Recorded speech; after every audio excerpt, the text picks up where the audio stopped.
말씀은 히브리서 10장 11절에서 25절까지 말씀입니다. 히브리서 10장 11절에서 25절까지예요. 함께 읽겠습니다. 제사장마다 매일 서서 섬기며 자주 같은 제사를 드리되 이 제사는 언제나 죄를 없게 하지 못하거니와 오직 그리스도는 죄를 위하여 한 영원한 제사를 드리시고 하나님 우편에 앉으사 그 후에 자기 원수들을 자기 발등상에 되게 하실 때까지 기다리시나니 그가 거룩하게 된 자들을 한 번의 제사로 영원히 온전하게 하셨느니라. 또한 성령이 우리에게 증언하시되 께서 이르시되 그날 후로는 그들과 맺을 언약이 이것이라 하시고 내 법을 그들의 마음에 두고 그들의 생각에 기록하라 하신 후에 또 그들의 죄와 그들의 불법을 내가 다시 기억하지 아니하리라 하셨으니 이것들을 사하셨은즉 다시 죄를 위하여 제사 드릴 것이 없느니라. 그러므로 형제들아 우리가 예수의 피를 힘입어 성소에 들어갈 담력을 얻었나니 그 길은 우리를 위하여 휘장 가운데 열어놓으신 새로운 살 길이요 휘장은 곧 그의 육체니라. 또 하나님의 집 다스리는 큰 제사장이 계심에 우리가 마음에 뿌림을 받아 악한 양심으로부터 벗어나고 몸은 맑은 물로 씻음을 받았으니 한 마음과 온전한 믿음으로 하나님께 나아가자. 또 약속하신 이는 미쁘시니 우리가 믿는 도리의 소망을 움직이지 말며 굳게 잡고 서로 돌아보아 사랑과 선행을 격려하며 모이기를 피하는 어떤 사람들의 습관과 같이 하지 말고 오직 권하여 그날의 가까움을 볼수록 더욱 그리하자. 아멘. 할렐루야. 이게 예수님을 만난 첫 번째 표적이 무엇으로 드러나느냐? 생각이 바뀌어집니다. 성령이 타치를 하면은 내가 예수가 나의 그리스도라는 것이 믿어지게 되고 성령께서 가장 우리를 어디를 타치하느냐 하면은 우리의 마음과 생각을 타치를 한다는 거예요. 그래서 빌립보서 4장 6절 7절에도 보면은 아무것도 염려하지 말고 모든 일에 기도와 간구로 너의 구할 것을 감사함으로 하나님께 아뢰라. 그리하면 하나님의 평강이 그리스도 예수 안에서 너의 마음과 생각을 지키시리라는 거예요. 마음을 그동안에는 내 본능이 컨트롤해서요. 생각을 내 마음대로 하는 줄 알았는데 성령의 사람은 하나님의 뜻대로 해석할 수 있는 이 엑셀런트한 이 지혜를 줍니다. 지혜를요. 기가 막힙니다. 기가 막혀요.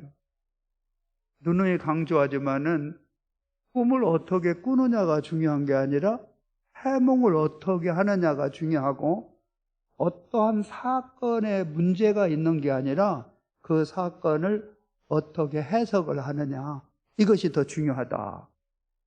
그래서 제가 이제 개척을 하면서 지금까지 저에게 하나님께서 레마로 끌어가시는 메시지가 로마서 8장 28절이에요. 제가 그때도 이제 저는 로이드 존스의 로마서 강의 8권을 제가 정독을 하면서 거기에서 제가 응답을 받은 겁니다. 나의 모든 이 미스테리와 그 딜레마가 로마서 8장 28절에 우리가 알거니와 하나님을 사랑하는 자 곧 그 뜻대로 부르심을 입은 자들에게는 모든 것이 합력하여 선을 이루느니라. 그러니까 모든 해석을 합력하여 선을 이룬다. 머리가 깨져도 합력하여 선을 이룬다. 넘어져도 합력해서 선을 이룬다. 내 자녀의 문제가 하나님 앞에 이게 기도거리가 된다. 이걸 통해서 하나님은 고난을 이제 그 축복이라는 것을 고난의 보자기에 싸서 이제 주신다. 항상 지금까지 한 번도 예외가 없습니다. 기대감이 있습니다. 기대감. 시련이 있고 어려움이 있고 눈물날이 있을 때마다 우리 하나님에 대한 기대감이 있는데 이거는 나의 본능은 아니죠. 본능은 답답함이고 본능은 불안하고 본능이라는 것은 두려움이 아니겠어요? 그런데 우리 살아계신 하나님은 이 사건을 통해서 나는 약하고 무능하고 부족하지만 내가 설령 고의적으로 잘못했다 할지라도 합력해서 선을 이루신다. 왜냐하면 성령께서 그렇게 해석을 하게 하시는 거예요. 오늘 또 몇 절을 보냐면은 15절을 같이 한번 읽겠습니다. 시작. 또한 성령이 우리에게 증언하시되. 그러니까 성령님이라는 것은 거짓말을 안 하시는 분이잖아요. 이분이 증언을 하는데 이분이 어떤 증언을 하느냐? 주께서 이르시되 그날 후로는 그들과 맺을 언약이 이것이라 하시고 내 법을 그들의 마음에 두고 그들의 생각에 기록하리라 하신 후에. 그러니까 성령께서 우리의 마음에 계시고 우리의 생각에 계신다라는 거예요. 잘 한번 생각을 해보세요. 인생은 어느 싸움이냐? 해석 싸움입니다. 해석 싸움. 해석을 어떻게 하느냐가 그 사람의 운명을, 물론 하나님이 좌우하죠. 내 해석이 좌우하는 건 아니죠. 그러나 해석을 어떻게 하느냐에 따라서 감사가 있고 불평이 있어요? 여러분은 불행합니까? 뭘 기준으로 해서 불행합니까? 해석을 그렇게 하신 겁니다. 여러분이 행복하다고요? 어느 근거로 행복하냐는 거예요. 여러분은 그렇게 마음을 먹었고 해석을 그걸 그렇게 했을 뿐이라는 겁니다. 뭐가 감사한데요? 해석을 감사함으로 해석을 하신 거예요. 왜 불평하고 왜 불만인데요? 해석을 그렇게 하신 겁니다. 그래서 날마다 순간마다 우리가 바라봐야 할 분은 예수고요. 왜 성령을 의지하고 성령을 우리의 마음에 두시느냐? 우리는 의외로 본능대로 살 수 있는 뿌리 깊은 이 죄성을 갖고 있기 때문에 그렇다라는 겁니다. 해석을 어떻게 하느냐에 따라서 사람을 얻기도 하고 잃기도 합니다. 해석을 어떻게 하느냐에 따라서 오늘 하루가 열리기도 하고 닫히기도 하는 겁니다. 그래서 제일 경계해야 될 것 중에 하나가 뭐냐면은 다른 사람의 말을 듣고 판단하는 것. 좋은 쪽으로 판단하는 거야 당연히 성령의 역사죠. 좋은 거죠. 그런데 저 사람은 부정적으로 표현을 했어요. 그 사람만 부정적인 거예요. 남의 원수가 나의 친구가 될 수도 있고요. 남에게 나쁜 사람이 나에게 아름다운 동역자가 얼마든지 될 수 있다라는 겁니다. 저는 지금까지 주변에 참 좋은 분들을 많이 만났다고 얘기를 하는데 다른 사람의 말을 전달을 받을 때는 그 사람은 안 좋은 사람이에요. 그런데 지나고 보니까 그 사람에게만 안 좋은 사람이었지 편견을 갖지 않고 감사함으로 사랑의 마음으로 그 사람과 교제했을 때 이 세상의 어느 누구보다도 나한테는 좋은 동역자가 됐고 나한테는 너무나 귀한 것입니다. 제가 목회를 이렇게 쭉 하면서도 이렇게 이제 어느 분은 이렇다 저렇다 물론 그분의 해석은 그런 거예요. 그러나 성령의 사람의 해석은 그분하고 같을 수도 있지만은 다를 수도 있다라는 겁니다. 오네시모가 한때는 빌레몬 집에서 부적절한 행동을 해서 무익한 사람이 될 수도 있었어요. 그러나 그 사람이 바울에게 최고의 동역자가 되고 우리 하나님 앞에 아름답게 귀하게 쓰임받는 보배가 될 줄 어떻게 알았어요? 비포와 애프터는 다른 거예요, 여러분요. 누구든지 그리스도 안에 있으면 새로운 피조물이라 이전 것은 지나갔으니 보라 새 것이 되었도다. 나도 비포가 있어요. 애프터가 있는 거예요. 다른 거예요, 다른 거예요. 똑같은 식물이라도 어제 시들부들한 것이 오늘 파릇파릇할 수도 있고요. 어제 파릇파릇한 것이 오늘 시들부들할 수 있는 것 아니겠어요? 성령의 사람은요, 마음을 어떻게 먹느냐, 생각을 어떻게 하느냐에 따라서 그 사람이 완전히 갈리게 되는 겁니다.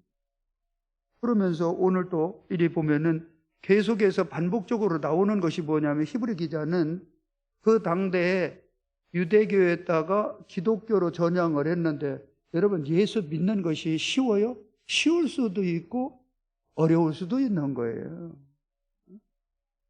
그러면은 내가 지금 믿음이 좋아요? 그건 항상 변수가 있는 거예요. 약할 때가 있고 강할 때가 있는 거예요. 그러면서 그 오늘 또 24절에 보면은 23절 한번 읽어보겠습니다. 자, 읽어봐요. 또 약속하신 이는 미쁘시니 우리가 믿는 도리의 소망을 움직이지 말고 굳게 잡고. 여러분 이건 하나님이 잡아요? 아니에요. 내가 잡는 거예요. 은혜로 구원받아요? 어떻게 은혜로 구원받아요? 내가 믿었으니까 구원받는 거지. 이것은 해석을 누구의 입장에서 하느냐에 따라서 다른 거예요. 어떻게 은혜로 받아요? 내가 믿었으니까 구원받지. 네? 이것은 하나님의 입장에서의 해석은 은혜로 구원받았습니다. 아니야, 너 믿었잖아. 내가 기도했잖아. 너 부르짖었잖아. 새벽에 일어나기 어려운데 나를 신뢰하고 너 성전에 나와서 네가 나를 찾았잖아. 이것은 하나님의 입장에서의 해석이에요. 새벽을 깨우게 한 것도 주님의 은혜였습니다. 부르짖게 한 것도 성령님의 도우심이었습니다. 나라는 존재는 죄인 중에 괴수인데 내가 무언데 새벽에 나와 예수를 찾고 하나님 앞에 부르짖을 수 있는 실력이 나에게 있습니까? 아닙니다. 하나님이 하셨습니다. 이것은 내 입장에서의 해석이라는 겁니다. 그래서 오늘 24절에 보면은 서로 돌아보아 약할 때가 있고 강할 때가 있다라는, 갑을 관계는 항상 언제든지 변수가 있다라는 겁니다. 원래부터 가난한 사람도 없고 원래부터 부유한 사람도 없고 그것이 계속해서 이어져 가는 것은 하나님의 은혜라는 겁니다. 서로 돌아보라는 것은 내가 지금 강할 때가 있는데 언젠가 하나님의 나를 낮추면 약할 때도 있더라는 겁니다. 서로 돌아보라는 겁니다. 서로 돌아보. 넘어졌다고 무시하지 말라는 겁니다. 나도 언제든지 넘어질 수가 있다는 겁니다. 그러면서 여기에서 사랑과 선행을 격려하며, 이게 굉장히 조심스러운 것은 우리는 누구 앞에 합니까? 하나님 앞에 하는 것 아닙니까? 사랑과 선행을.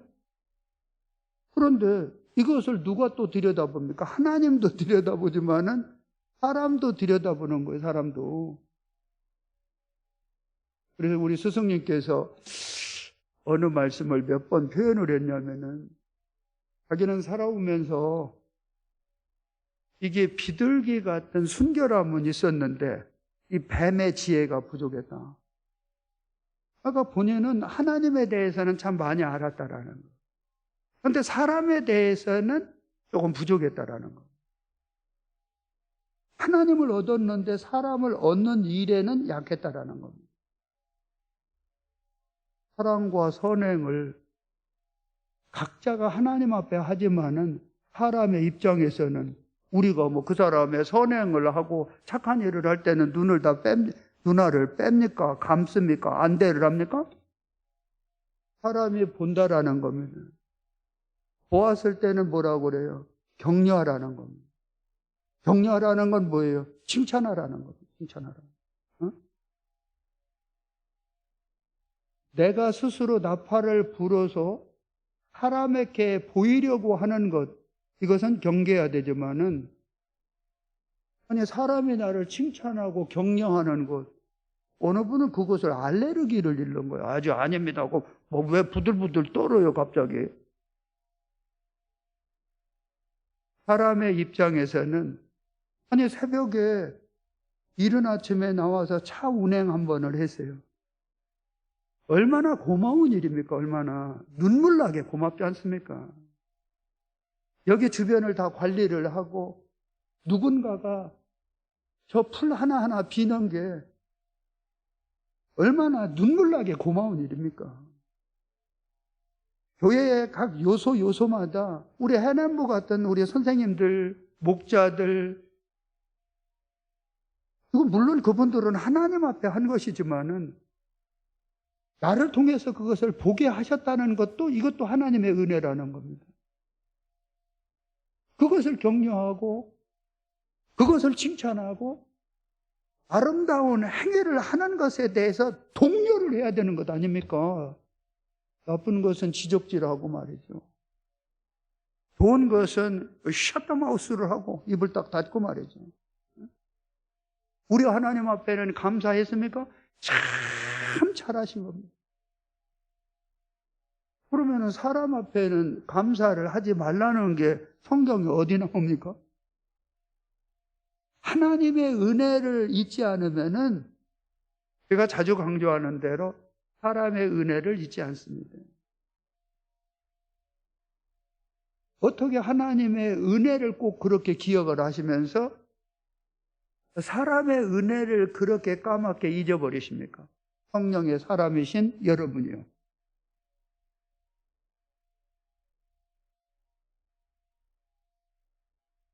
서로 돌아보아 사랑과 선행을 격려하며 25절 읽어봐요. 모이기를 대하는 어떤 사람들의 습관과 같이 하지 말고 오직 권하여 그날이 가까움을 볼수록 더욱 그리하자. 저는 우리 그 서산 본향교회가 약한 것들도 물론 드러내서 함께 기도해야 되지만은 잘된 일들을 풀어내야 되잖아. 하나님이 하신 일들을. 얼마나 감사한 일들이 많은지 몰라요. 하나님이 그런 고비고비를 넘어가가지고 우리 이번에도 어느 집사님이 이제 교감이 됐다고 이렇게 연락이 왔어요. 이제 뭐 교감이 되고 교장이 되고 그 자체보다도 스토리를 알잖아요. 하나님이 하셨구나. 눈물을 닦으셨구나. 그동안의 아픔을 견디게 하셨구나. 합력하여 선을 이루셨구나. 역시 하나님은 하나님이시구나. 하나님이 하셨어요. 하나님께 영광을 돌리는 것도 맞아요. 그동안의 눈물과 아픔을 감내해 나온 사람에게도 격려가 필요하고 위로가 필요하고 그 사람에게도 얼마나 감사가 필요하냐는 겁니다. 사람의 은혜를 잊지 마시고 어느 때는 우리 여기에서 우리 장로님이 이렇게 보면은 내가 알잖아요. 농사 짓는 거 이런 것도 하는데 복숭아 하나 하는데 약을 몇 번 줘. 그 중에서도 제일 좋은 거 하나를 거기에서 눈물이 나는 거예요. 눈물. 이분의 사랑에 수고가 있잖아요. 사과 하나, 복숭아 하나, 배추 하나, 무 하나.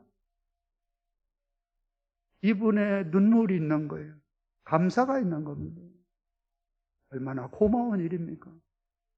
그분 입장에서야 하나님 앞에 한 일이지만은 받는 입장에서는 그분에 대한 하나님 앞에도 감사하고 사람에게도 고마워하는 것.